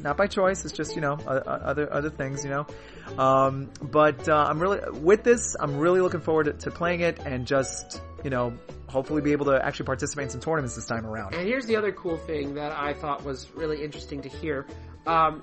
When the Wii U version came out, they also made specific controllers for Pokken that were made specifically for the Pokken game and only worked for Pokken. Yeah. Which was kind of a big deal. A lot of people didn't like that when it originally came out because it was only for Pokken. You couldn't use it for any other game. But those controllers that came out for the Wii U will be compatible with the Switch. Oh wow! Interesting. So you'll be able to use those controllers in of course the Pokken tournament. So yeah. Okay. So now we're moving on to Pokemon Gold and Silver for the Virtual Console. Yes! So for the 3DS Virtual Console. Again, not surprising of announcement. No. Not really surprising. Will you be purchasing this? Yes. I kind of want to, because Gold and Silver is definitely my favorite generation. So if I get it, I don't think I'm going to do what I did with Red and Blue, because with Red and Blue I bought the special edition 3DS and I got both games. I think what I'm going to do is, if I do buy it, I'm probably just going to buy Silver, just like I originally had. Now, the only announcement that they made with this version is that Pokemon Bank will be compatible with Gold and Silver, so you will be able to bring your Gold and Silver Pokemon over to Sun and Moon and all those other games. Yes. Just like with the original Pokemon games that you're able to bring. And thank you also for encouraging me to use Pokemon Bank. Granted, I haven't downloaded it yet, but it's definitely something I am planning on doing as soon as I can. Definitely. And just, being able to, again, especially now and it also gives me a reason to download Red. Yeah. Because Yellow is the only Gen 1 game that I have. Right. Now I have a reason to get Red, because at least this way I can start to get the Pokemon from that one and put them on Bank and then send them over to my other versions and presto change-out. I mean, granted, thanks to you, I also have Soul Silver. Big thank you so much for that. Yeah. But now, this one, I got a chance to play the game again, because, as it originally was meant to be played, because I'll never forget, the last time that I peaked in Silver was when I was at, I can't remember the name of the place, but basically it was in the cave, it was in the same place where you could find Meryl in a specific cave. Okay. And you had those 3 apricorn, I think that's what they're called, apricorn or apricot. There were 3 apricot trees, and right near there was a cave where you could find Meryl. And I was actually able to find him or her, I was actually able to find Meryl before I even met the trainer who told me, oh yeah, they're in season. Yeah. So that one was pretty cool. The thing I love about it was there was like things you could do during there was scheduled things you could do, the bug kaiju contest oh every my gosh, Saturday love and that. stuff like that. And if you were, I missed those. Yeah, and plus if you could, if you played the game for like between 45 minutes to an hour, you got a call. Yeah. Yeah. Oh, yeah. And You they got were- calls and you got challenged by trainers that you fought before. Yeah. And you could have your mom save money for you, so in case you ever run out of money. Yeah. So that was really, there were some really cool things about Gold and Silver that I know. loved. And I kind of miss a lot of the stuff that they did in Gold and Silver and in the other games. Even in Sun and Moon, there's a lot of stuff that I wish they would have brought from Gold and Silver. Yeah. I think one of the things I missed the most is the whole schedule thing. Like, things happen on specific days, and there's not a lot of that happens anymore. So yeah, you have to be what I liked about it was that it really kept you on your toes, and you really had to kind of be meticulous with what you wanted to do. But then again, I had the strategy guide, and I still have it. Now I have a reason to go dig it out. There you go. And whatnot. And plus, go ahead. I know a lot of people were salty that they didn't also announce Pokemon Crystal for the eShop, but well, you never know. They might do that as an Easter egg. But let's wait. Excuse me, as a surprise. Again, E3 is coming up. We're probably going to get more information. So let's take it. And even if they don't release it with Gold and Silver, I wouldn't worry about it, because if they're going to release Gold and Silver, they're going to eventually release Crystal as well. So I wouldn't worry about that. Yeah. Now the last thing we're going to talk about is actually the second thing they announced, but this was a complete surprise to everybody. Was Pokemon Ultra Sun and Ultra Moon. That's right. Everything is Ultra. Yes. Plus Ultra, everyone. Yes. So they didn't really talk about it. This is weird, because I actually watched the Nintendo Direct live as it was airing. Mm-hmm. And it was so weird because the first thing announced was Pokken. Mm-hmm. Which again, not surprising. But they didn't even introduce this. They didn't say anything about it. They didn't introduce it right after the Pokken advertisement went up. This came up right away. And Pokemon Ultra Sun and Ultra Moon. And then afterwards they talked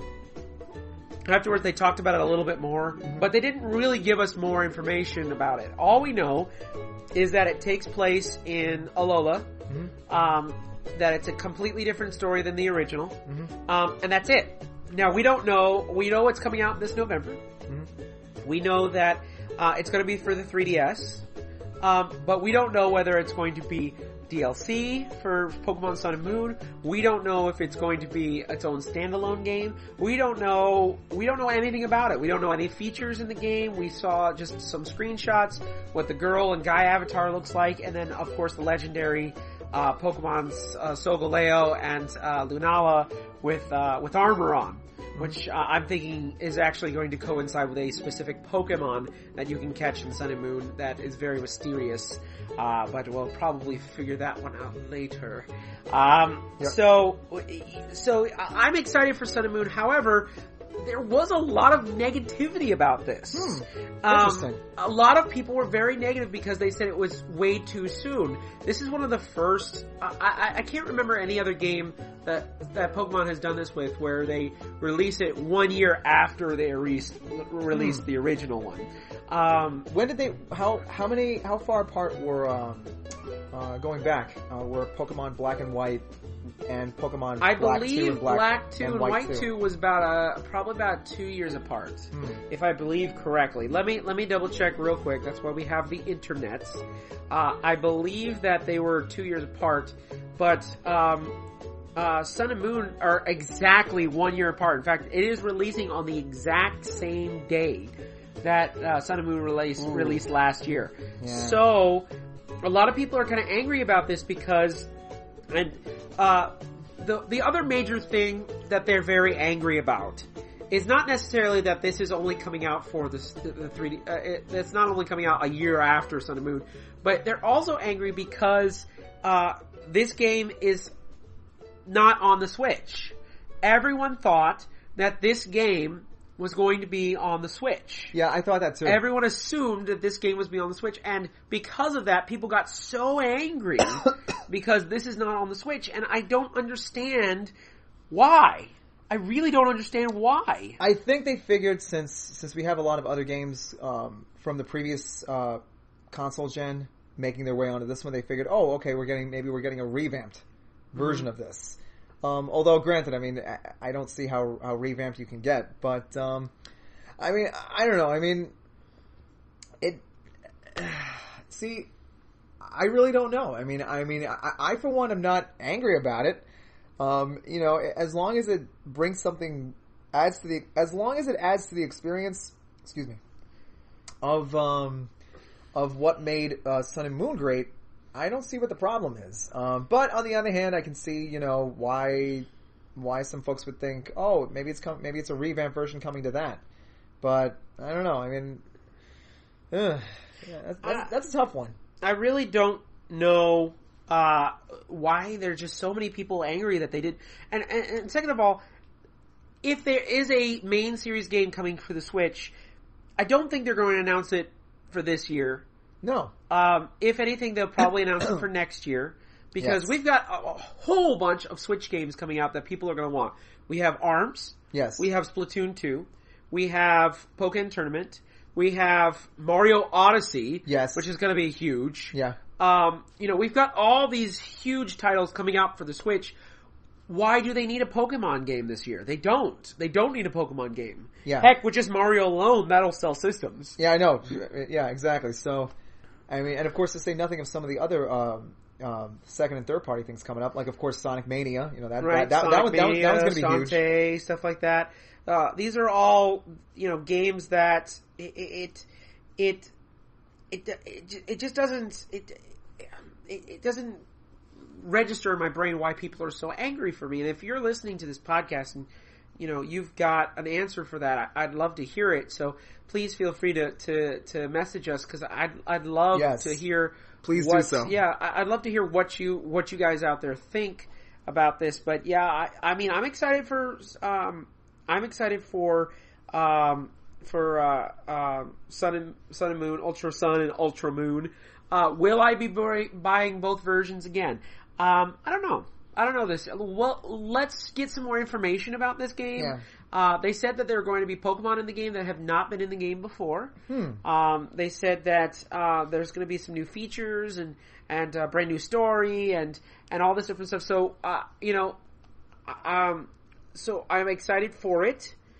But I just don't know. I don't know. So, you know, what else do you have any other things you want to talk about? Ultra Sun, Ultra Moon? Nope. My theory is that it could be DLC stuff. Right. Maybe. I mean, we don't. Again, we'll find out, and we'll find out. You know, more than likely either during E3 or maybe later on. But either way, I'm being optimistic. So, well, you know, we'll see what happens with these games, and you know, hopefully there'll be some really cool updates to the Sun and Moon formula, and who knows? You know, I think the other big thing is that they announced Monster Hunter for both the 3DS and the Switch, and they said that the 3DS version is going to be able to communicate with the Switch version. So I think that so I think that was another thing why people are so angry that there's no Switch titles, because that was announced too. So we'll see. I'm not salty about it. I can't wait to get in to dive in back into Alola. Yep. So all right, now we have come to the part of Pokemon Rewind that I guess a lot of people have been following. You know, people are always waiting. Now, because I have no life, I have already finished my journey through both Sun and Moon. Yes, you have. I have battled my way through the trials. I have beaten the Elite Four. Twice, actually. Wow. And I have gone up through the battle tree, which, by the way, was super hard. But I have done all these things. However, Mr. Danny, because he has more of a life than I do, he has not gone through Sun and Moon all the way through yet. He is very slowly, very, very slowly, very, very, very, very slowly, just add one more very slowly gone through Sun and Moon. But, so we're following his adventures through Alola. So, where are you now in Alola? Okay, well, I actually just got finished completing my first grand trial with yeah, that's right, the grand trial. With oh man, I forgot his name. With basically my rival and friend Hao's grandfather.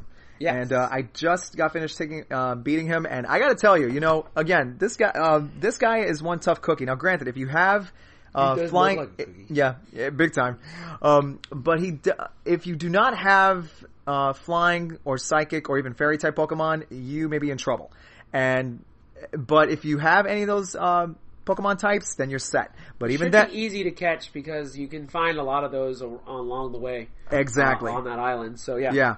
But more than that, you still got to be on your toes. And the reason why I'm saying that is because one of his Pokemon is Mankey. Now, at a glance, Mankey doesn't seem like much. And after all, if you have a high level enough Pokemon, you shouldn't have any problems. But, and I'm sure those who have gone up against a Mankey, whether it be wild or a trainer's Mankey, you know this already. If you get Mankey's energy down to the red, and you don't manage to take Mankey out completely, Mankey's attack stats go through the roof. That's right, folks. We pretty much have an over 9,000 moment. And one hit from a Mankey at that point will take you out for sure, regardless of what type of Pokemon you are. So again, when it comes to Mankey, and you've heard me say this before in a previous episode, you either take Mankey out fast or not at all. So, or either that or just have plenty of revives on hand, because once you get Mankey to that point, you gotta just move quickly or you're done. But other than that though, I was able to take him out, and I got another this time a fighting Neum.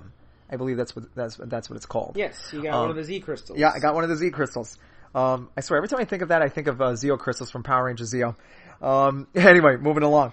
But yes, I got one of those, and so now all I'm doing is, and of course with that I was able to gain a ride Pokemon, in this case Tauros. So now I was able to basically saddle up, and I'm currently right now, because I finished my grand trial, I figured I'd go and uncover everything that I still have yet to uncover on the Mamela Island before I move on to the next one. Okay. So, but yes, it is coming along great, and I'm having a great big Ole time, and yeah. So, and of course I was able to evolve my Pichu into a Pikachu, so on a little side note.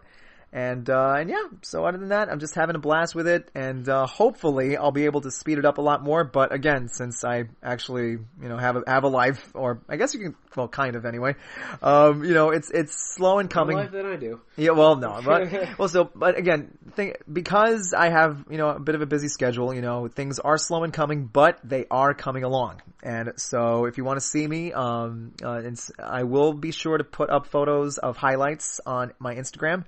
So if you want to follow me that way, and this time I'll make sure to put the hashtag Danny Beats Sun Moon. Yes, hashtag Danny Beats Sun Moon.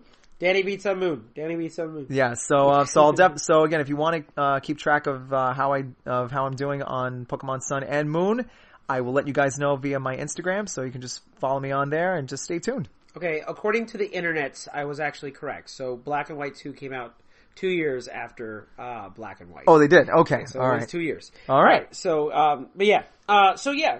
Good. Excellent. Thank you so much for your updates. I can't wait till you actually finally get off the first island. Yeah. I know. It makes me long for the days back when I was in high school. Because even though, granted, back in high school I had homework, but still, when that was over, I pretty much got a chance to sit down and play the daylights out of my Pokemon games. Anyway. So yeah, good. Excellent. But yep, so it's coming along. That's it for our Pokemon Rewind segment. We are going to move on now. We're going to move on to our main menu. Now, our main topic for this podcast is, of course, Megacon 2017. So let's go ahead and jump into our main menu.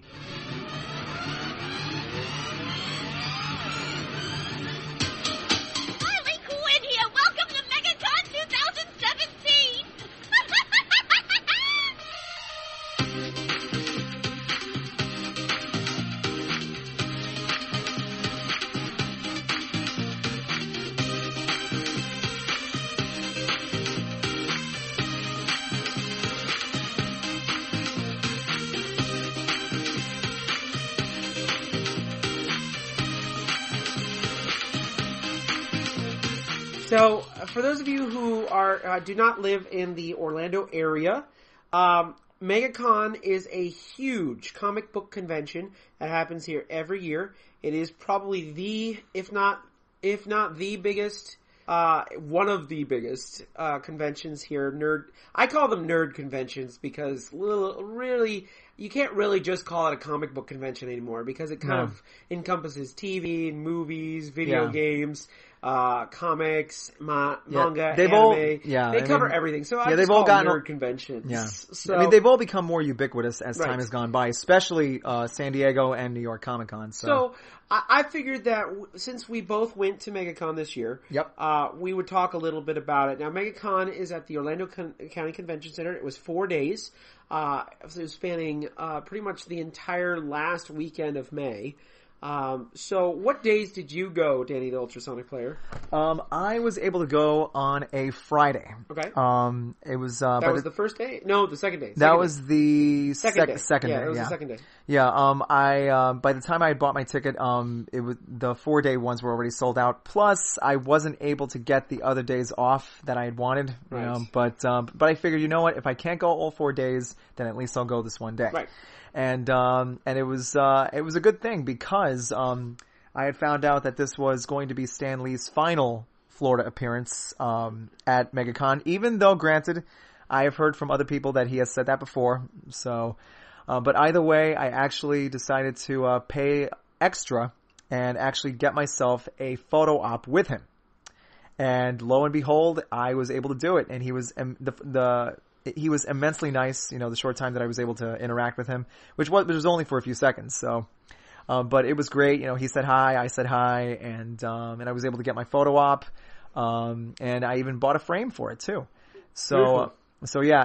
Now granted, no one has seen it yet because I haven't put it up, on my Facebook page or on Twitter or on, Instagram, but I am planning on doing that. So, of course, granted, busy schedule and all, but I will put those up as soon as I get the chance. And so it's a photo that definitely, it's one that I will definitely cherish with me.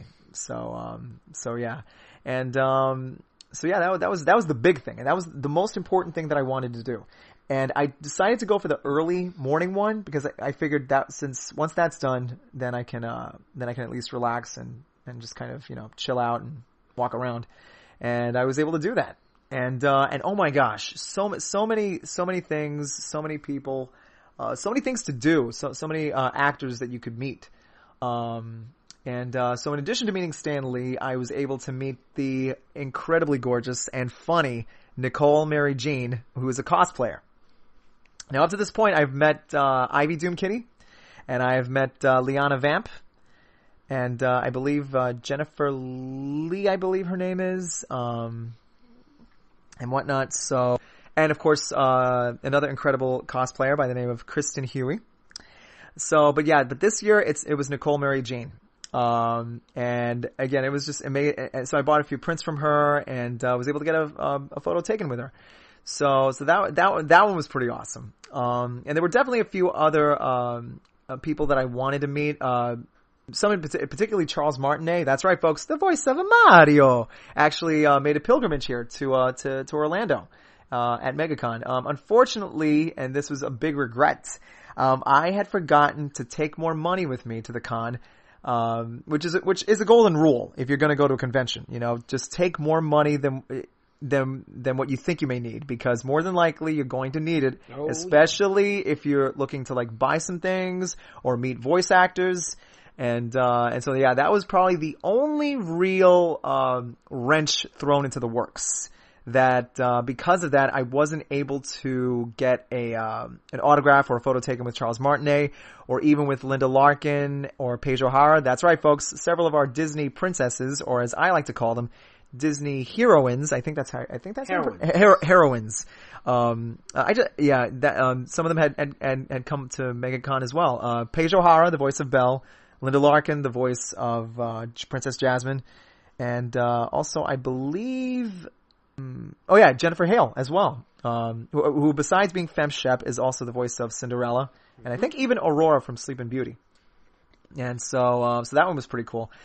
So yeah, so I mean, I wish I could have met more people, but hey, I mean, getting a chance to get a photo out with Stan Lee and meeting Nicole Mary Jean, again, that's the highlight. And of course, some other things too.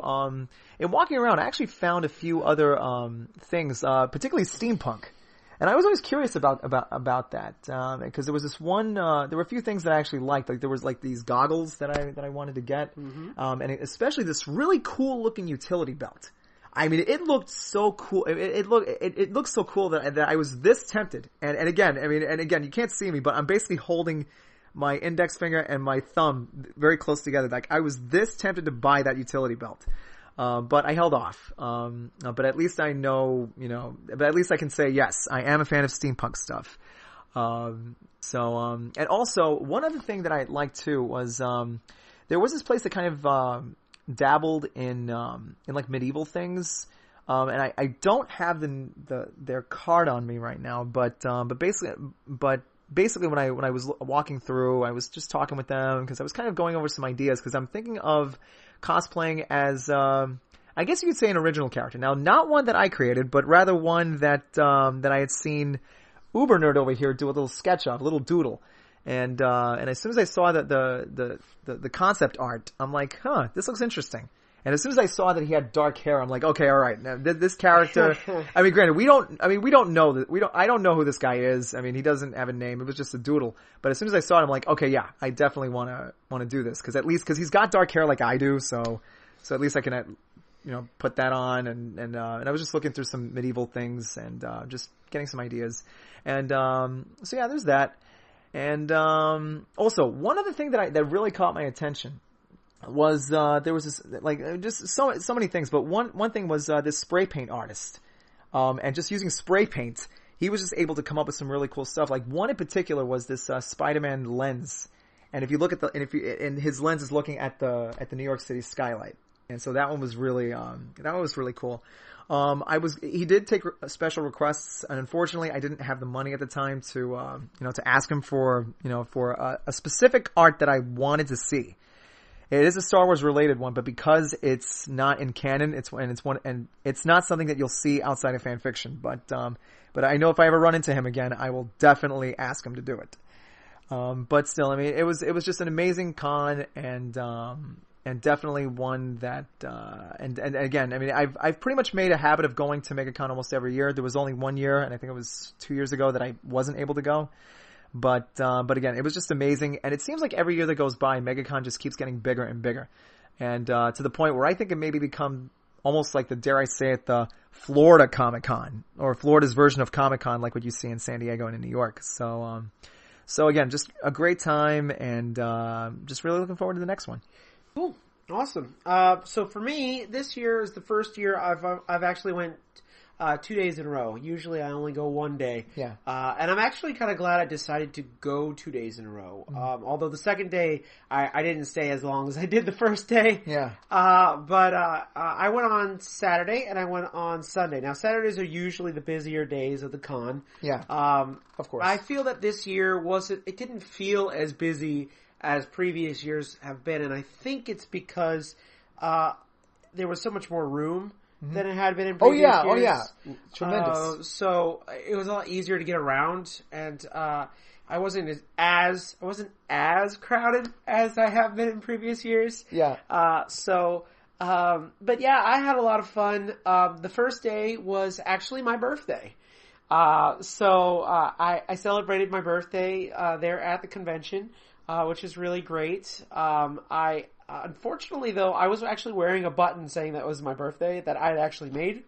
But unfortunately, not a lot of people actually wished me happy birthday. Except for a few people. And one of them was actually on Twitter, the convention's official Twitter account. Wished me happy birthday, so that was kind of cool.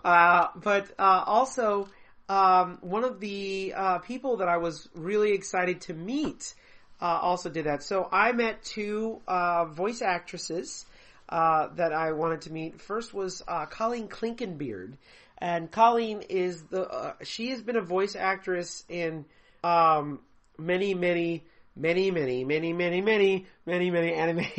that I have watched. But I am I really like her. She's a great voice actress. She really has a good voice, and she does a lot of different characters. Now, the 3 characters, 2 of them I know, 1 of them I don't. But the 3 characters that I know she's most famous for are Monkey D. Luffy from One Piece. Oh. She does Urza Scarlet from Fairy Tail, and she also does Rachel from Case Closed or Detective Conan. If you don't know what Case Closed is, but she does a lot of different characters, and I was very, very happy to finally meet her, and I wish I could have talked to her a little bit more. Unfortunately, she had a little bit of a line, so I couldn't talk to her too much, but the best moment of my interaction with her is she came down, we took a picture, and afterwards she's like, oh, I saw your button, happy birthday. And I was, well, thank you very much.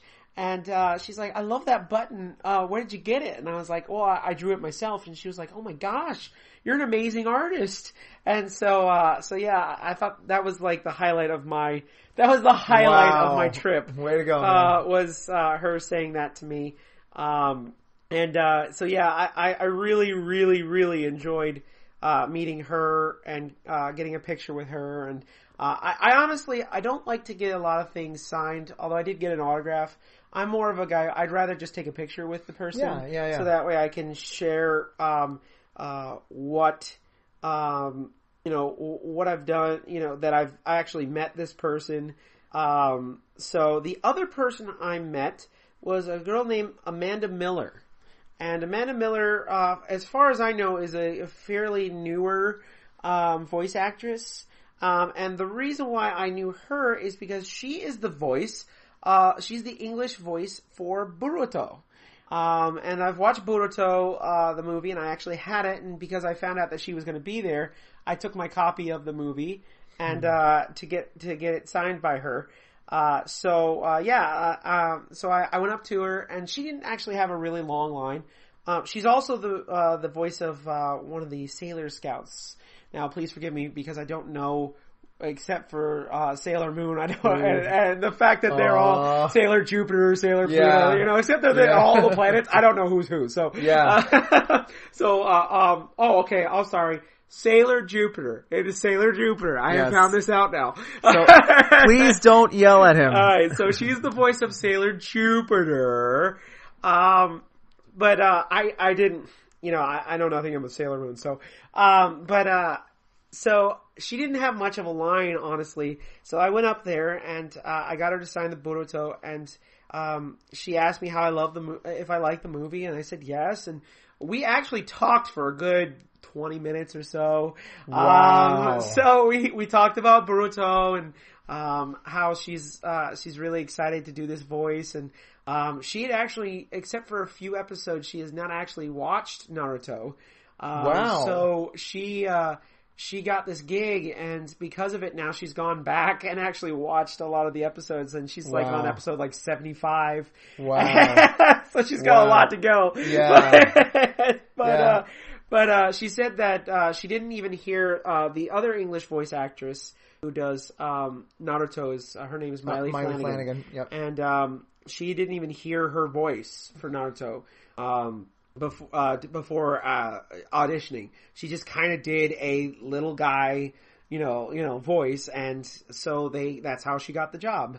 And so it was really, really interesting meeting her and talking to her and getting her signature on my copy of Boruto. And I can't wait. They have not. The one thing that she told me that I didn't know is, as of right now, they haven't English dubbed the series yet. They've only English dubbed the movie. They haven't done the series yet. So, so we're waiting on that, and hopefully soon they'll be doing that, because they're getting pretty behind right now. Cause I think they're almost done with the first season now. So, yeah, they're a little bit behind there, but it was really nice to meet her. I hope to actually meet her again sometime, because, she was very, very nice. And then of course, anytime you go to a convention, you have to get a haul. You have to bring home a haul of things. A lot of things you don't need, but you want because they're there. Yes, very much so. I ended up with 4 different shirts. a beautiful poster of Yang from RWBY. I ended up with a beautiful Japanese figure, official RWBY figure from Japan of RWBY herself. It is a beautiful figure. It looks really cool. And it's a lot bigger than the other figure that I bought. The other figure that I have is actually a McFarlane figure. It was made by the McFarlane Toys. Okay. And it's a really cool figure. They're It's pretty really good. great. It's a action pose, so it looks pretty cool. But this one is just her standing still, and honestly, it looks like she was taken out of the show and put in 3D form. So yeah, it was really, really cool. Wow. I got that. I found that on sale. I also got, let's see what else. I also got a Lilac plush. So Lilac is, Sash Lilac is a character from Freedom Planet. The Sonic, if you will. Oh, okay. From Freedom Planet. She's the dragon. And, there was this company called Sanshi, I believe it's called. Yeah. And, Sanshi does a whole bunch of, like, nerd-related, clothes and, Right. you know, stuff like that. And they also do, their own plushes. Oh, wow. And, one of them is Lilac. And it's an official, version. So I have her, and, that was really cool. I got that on sale as well. Right. So some really, really cool stuff that I purchased, at the convention. I got a few indie comics. I talked to a lot of artists out there. That's one of the things I love to do is, talk to artists. So, alright. Now that we've talked about our experience, we talked about what we really, really liked about. Oh yeah, the my convention. haul. Oh yeah, your haul. You didn't even say your haul. What did you get, man? Oh my What'd you gosh. get? Oh man, so many things. So besides the Stanley photo op with the photo and the frame, Okay. I also got several t-shirts and the two I'm actually yeah. Now granted, I'll also put them on Facebook so that way fans can see them. But the two big things that I really, really am glad that I got were the Star Wars 40th anniversary T-shirt. Okay. Because I wasn't able to get it during Star Wars Celebration. But fortunately though, they actually happened to have one there right at the entrance, so I was able to get that. They even had a T-shirt of Superman and Wonder Woman making out. And it's basically I'm a shipper. So, but anyway, the T-shirt has a picture of them in Stop blowing holes in my ship. No promises, Captain. I'm afraid this ship is not sinking. This ship has cannons on it. Yep, exactly, mate. So basically the T-shirt, and yes, I'm talking like this right now. The shirt basically has a picture of them, which is basically the cover of Justice League number 12 from the new 52, or the old 52, as I guess you might as well call it nowadays. So basically there's that, and I also was able to buy a black T-shirt with the Rebel Alliance emblem. Nice. And I'd been meaning to buy one of those. And of course another one was that I was able to get an official Megacon T-shirt, which is something that I have never done. In all the years that I've been to the con, I finally was able to get one of this year. So that one was pretty good. There may be more things. I'm gonna have to go back and dig. Oh my gosh, yes. I'm glad I didn't forget. Besides my T-shirts, and besides the Stanley photo, and meeting Nicole Murray Jean, another of the big highlights was that I was able to get a Ocarina, or excuse me, yeah, I think that's how Ocarina. Mm-hmm. That's right, folks. Because it turns out there's a company called Songbird. Oh my gosh, I can talk. Mm-hmm. From Songbird Ocarinas, I was able to buy the actual instrument itself. And now, granted, before I did that though, I talked to them. Just to make sure because I actually was looking for a genuine instrument, a genuine ocarina, and I had bought one from another music shop in Kissimmee near where I live, and that one was a complete and total. It was a joke. It did not play at all, but. What the attendance, what the people that I spoke to promised me was that These ocarinas, are very different. These actually do play the notes very well, and you don't really have to do too much, I guess you could say housekeeping with them, to where you don't really have to you don't really have to go in depth to clean them out, because a lot of them actually do, they're very well easy to take care of, provided the person actually does take care of them. So, and they even demonstrated, and one of them even demonstrated for me, how they work. And one of them, it was a different type of, ocarina, because it wasn't designed the way the typical ones are. But she played Saria's song from, of course, Ocarina of Time, and oh my gosh, it was amazing.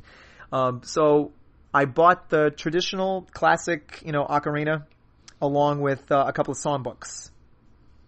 So that was another one of my big highlights in terms of the hauls that I was able to get.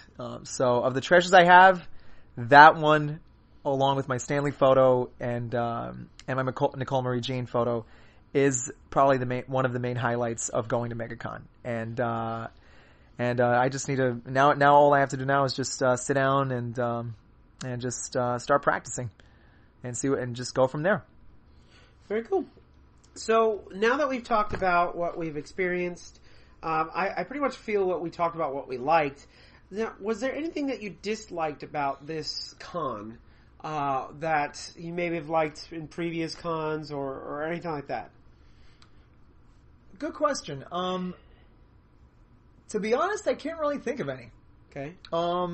I think, like you said, this convention felt a lot bigger. Okay. It didn't feel as if though, because, I mean, with no disrespect to the previous Megacons from previous years, but it kind of felt a little bit more closed in. Right. Now, of course, granted, that's usually because of where they usually hold them in during the convention center. Because the convention center, as those who have been to it know, there's different sections and different places where the conventions are held. But this time around, Megacon was held in a different section of the convention center. It was in a much bigger spot, and because of that, you didn't feel claustrophobic. You could actually walk around and you actually had more breathing room and more elbow room, and which was really good, especially for those carrying prop swords and bow staffs and lightsabers. In my case, it was my FX saber, and so I can't really think of anything off the top of my head to criticize it for, or give any critiques, or constructive criticism, because from what I was able to see when I went there, everything felt better. It felt better, and it didn't feel like you had to, kind of like nudge your way through just to get to a certain spot. So I mean, I can't really think of anything. No. Okay. Nothing off the top of my head. I don't know. How about you? For me, the only thing I will say that I disliked about it is that besides the dealer room, there were opposite ends of the convention hall where you could go upstairs and you could go to different panels and whatnot. They didn't really clearly tell people where those were, and so it was a little difficult to find a lot of the panels and whatnot. Yeah. So I would say that was probably my only complaint. However, I did really like the fact that they had a specific place for cosplayers, so they didn't really take a lot of the room and space that, Yeah. I love cosplayers, don't get me wrong, but sometimes, if they, and it's not their fault really, but they get stopped by people to take pictures and whatnot, and you're just like, yeah, come on, Yeah. I love that they had a specific cosplay place where people could take pictures and take photos. And, I like that. And they also had like a cool backdrops that you could take photos in front of. Yes. I did stop by the Twisted Tunes panel, which was really cool and had a lot of voice actors there. Yes, they did. And I got to see them read the script for The Princess Bride, which was really, really kind of cool. Oh my gosh. In fact, I'm going to give you guys listeners a special treat. I actually have a clip that I'm going to play right now for you. I apologize for the quality of this clip. I don't know how well or good it's going to be, but I already figure that it's probably not going to be incredibly well, so I hope you guys can at least hear it. But let's go ahead and play that right now. Andre the Giant strapped 3 people on him and climbed the rope with only his arms, 3 up the cliff while talking the whole way. He's climbing the rope. He's getting it. Well, that's inconceivable. Faster.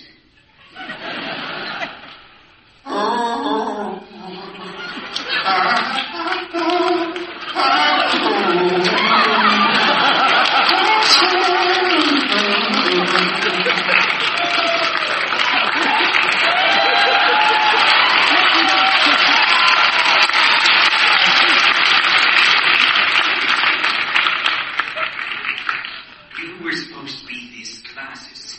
You were this great legendary thing, Gorbachev. And yet he gains. I'll carry 3 people, and yet he's only got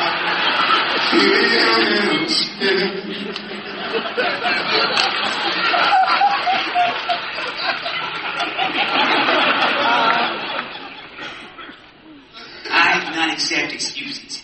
I'm just going to have to find another new giant. Please, tear down this wall. No, don't say that to ceiling, please.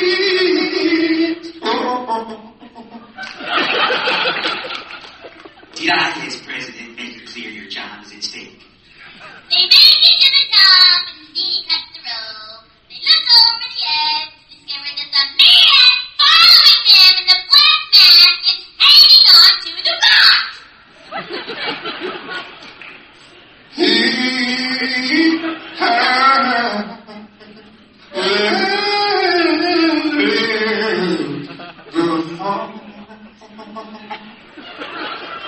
Good arms. This is the United States of America. We have the best military. Oh, never mind. He didn't fall. Why, that's... what's that word? Inconceivable.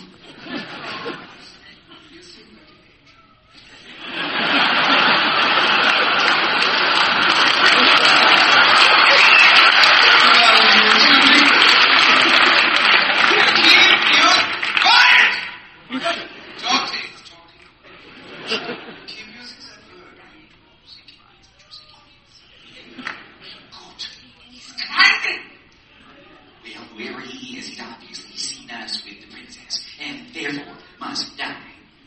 You carry her. We'll head straight for the guild or frontier. Catch up with him when he's dead. If he falls, fine. If not, the sword.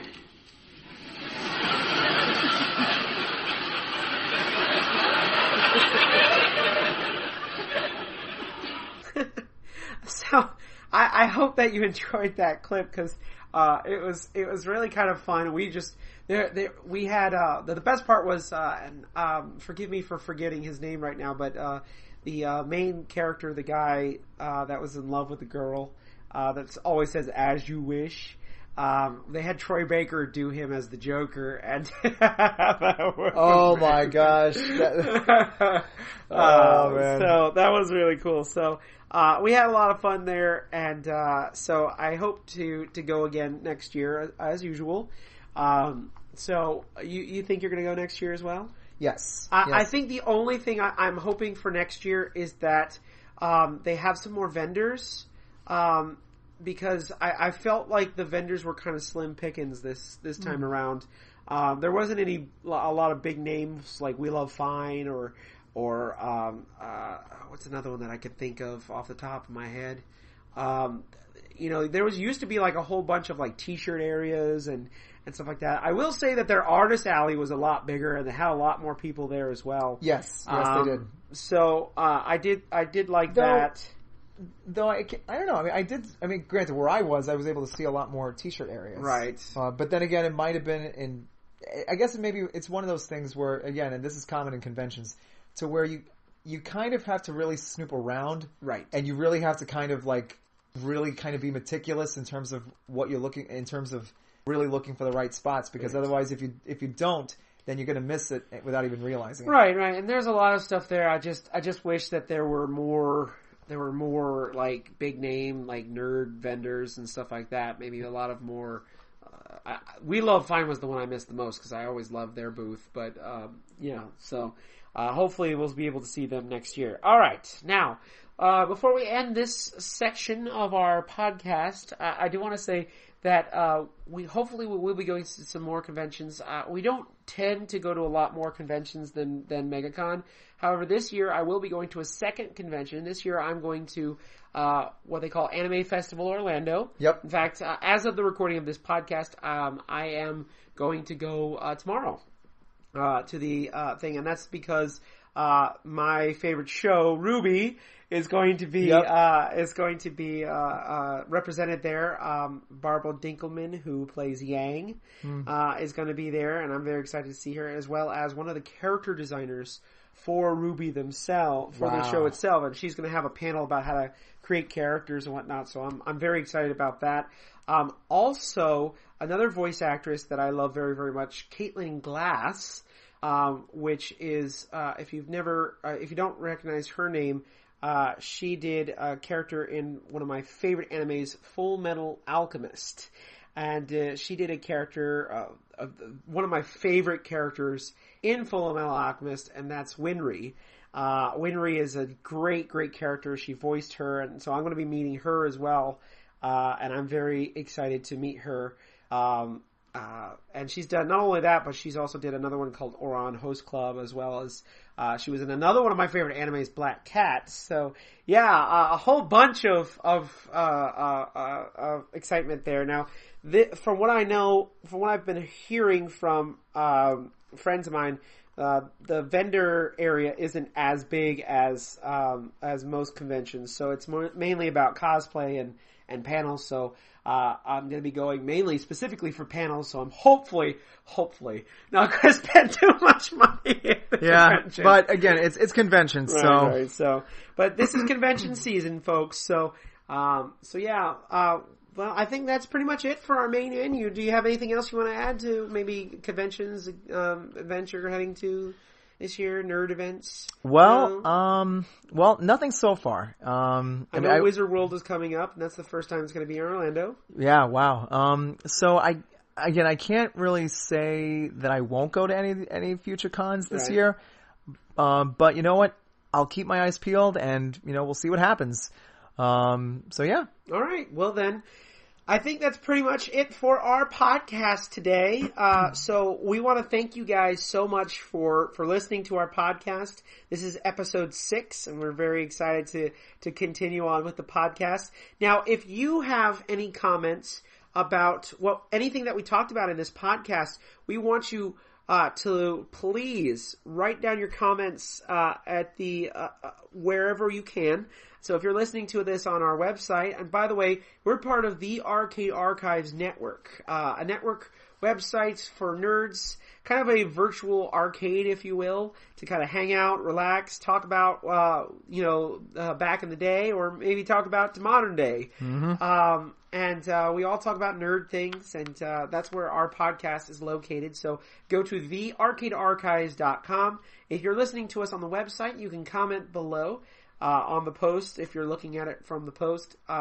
We also are on iTunes. Yep. We are on Google Play, and we are on various other podcatchers.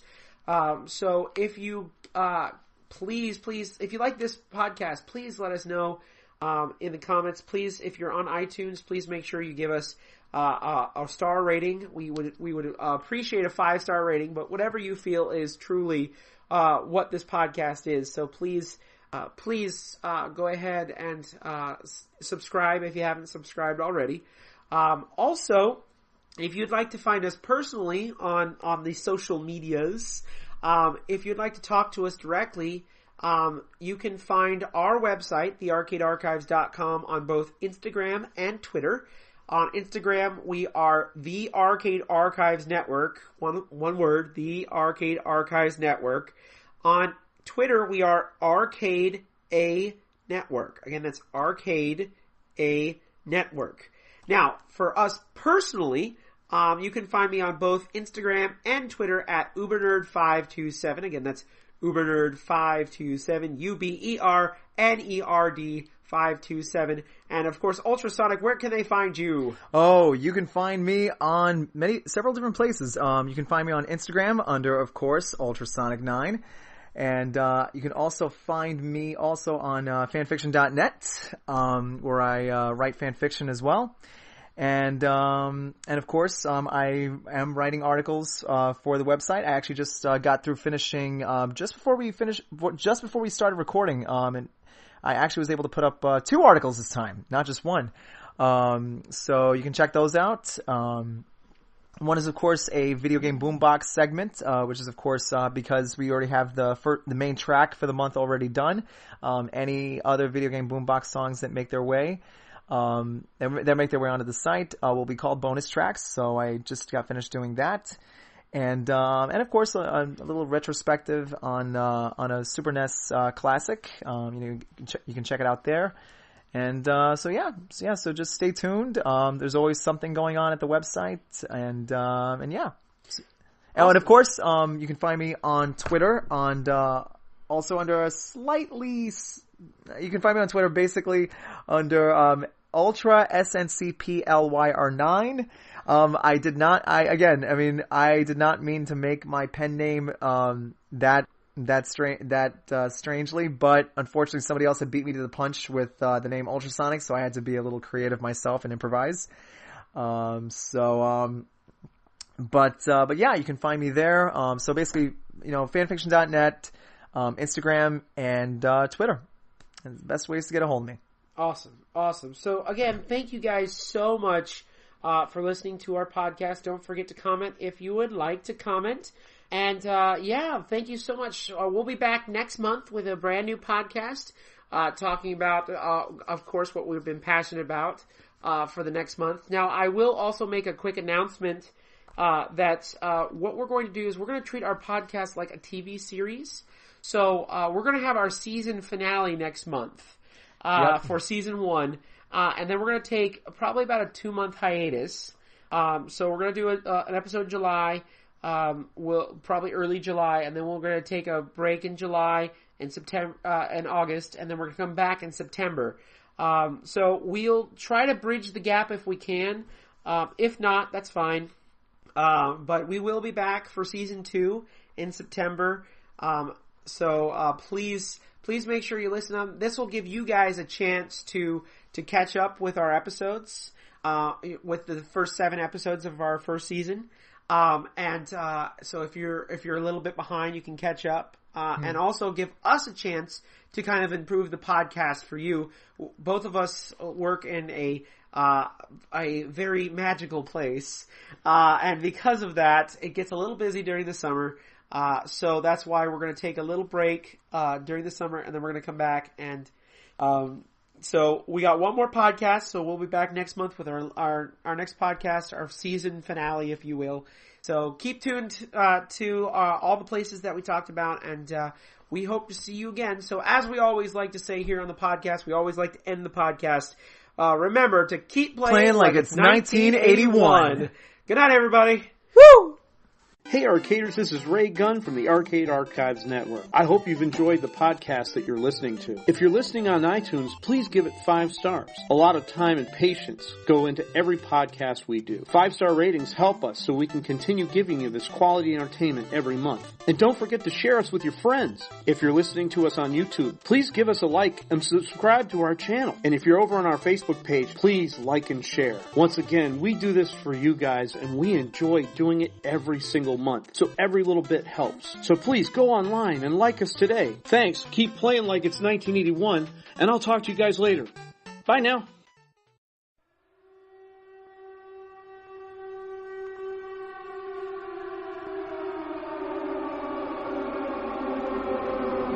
Message from headquarters. This is a Rebellion production and is part of the Arcade Archives Network. That is all.